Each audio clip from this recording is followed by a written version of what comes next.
What if I told you that 13 families have controlled the world for over 800 years, and you've probably never heard of most of them? What if democracy was just theater, and the real power never left the hands of ancient bloodlines? Stay with me, because what you're about to discover will change how you see everything. Welcome back, and today we're diving into one of the deepest rabbit holes in modern conspiracy research. The possibility that ancient royal bloodlines never actually gave up power. They just learned to hide it better.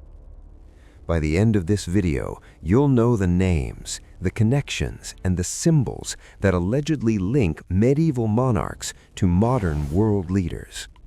If you're ready to see beyond the veil, hit that subscribe button and turn on notifications. Trust me, you'll want to follow where this goes. Let's begin. In 1991, a book called Bloodlines of the Illuminati by Fritz Springmeier allegedly exposed something extraordinary.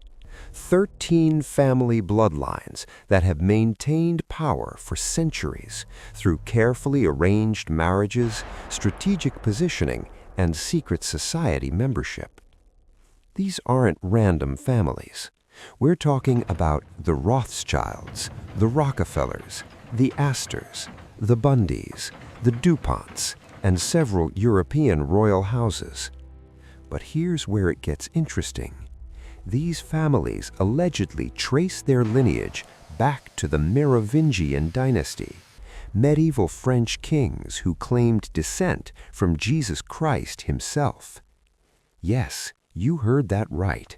Wait, before you click away thinking this is too far-fetched, consider this.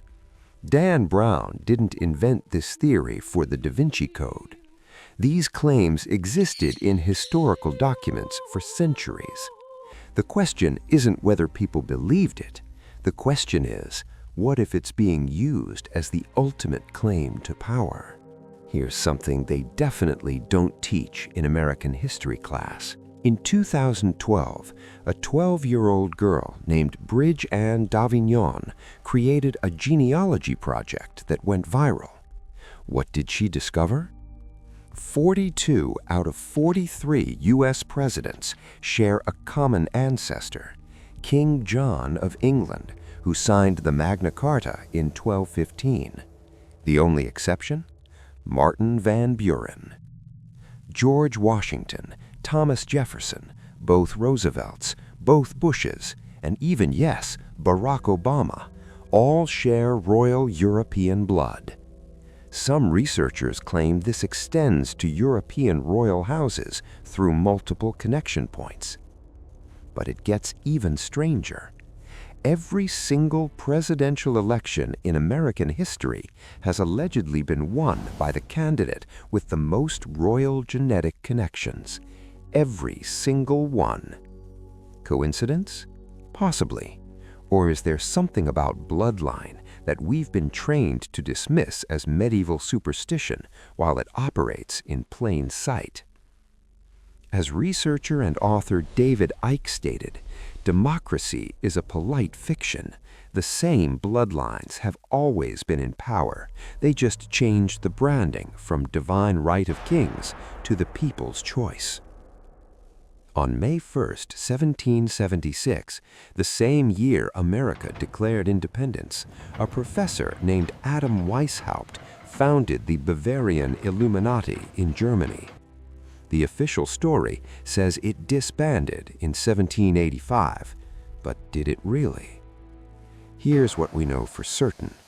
The Illuminati's stated goal was to infiltrate positions of power through strategic placement of members in government, education, and finance. Their symbol? The Eye of Providence. Sound familiar? This symbol appears in U.S. currency, corporate logos for major banks, government architecture worldwide, and even entertainment industry imagery. The official explanation?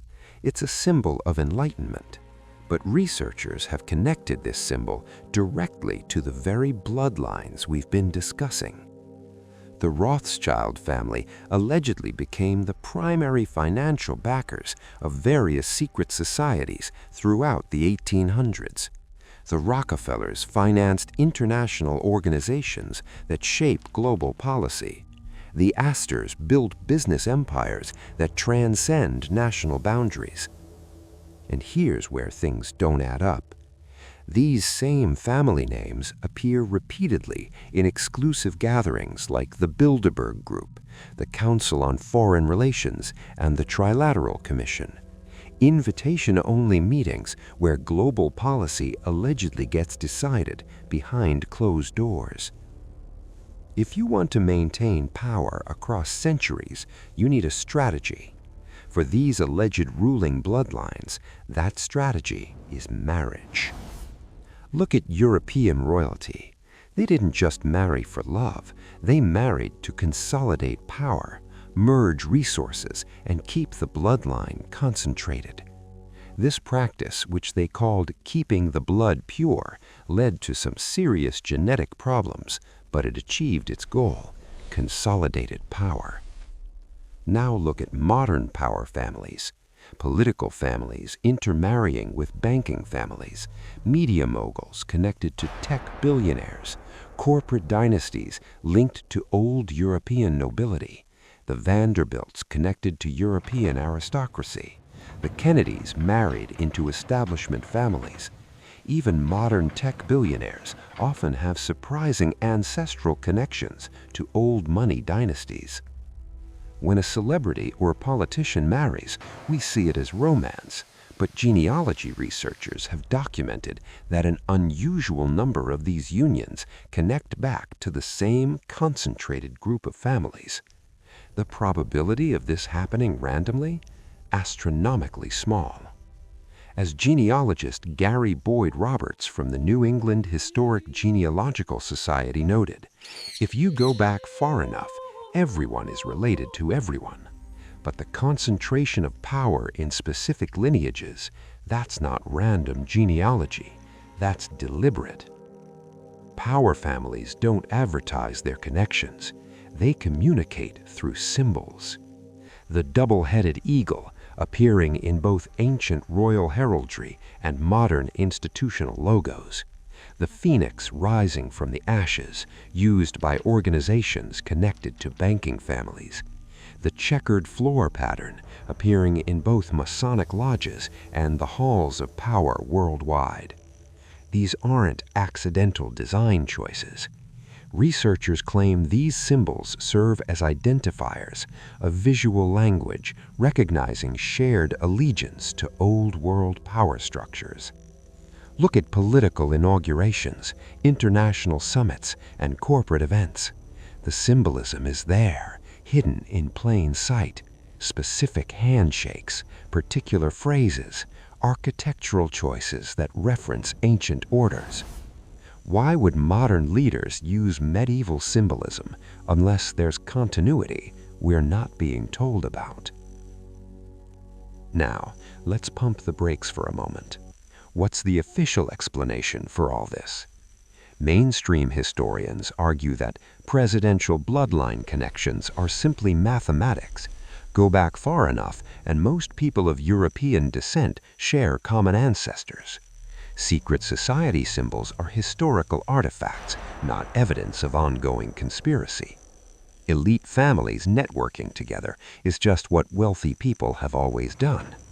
The Illuminati was a real organization, but it genuinely disbanded in the 1780s.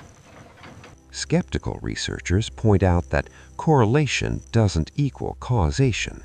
Yes, powerful families intermarry, but that doesn't prove a multi-generational conspiracy.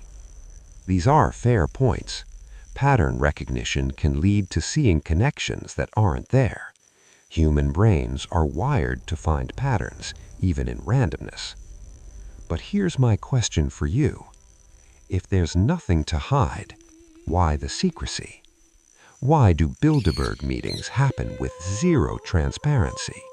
Why do the same families appear in power generation after generation, despite claims of meritocracy?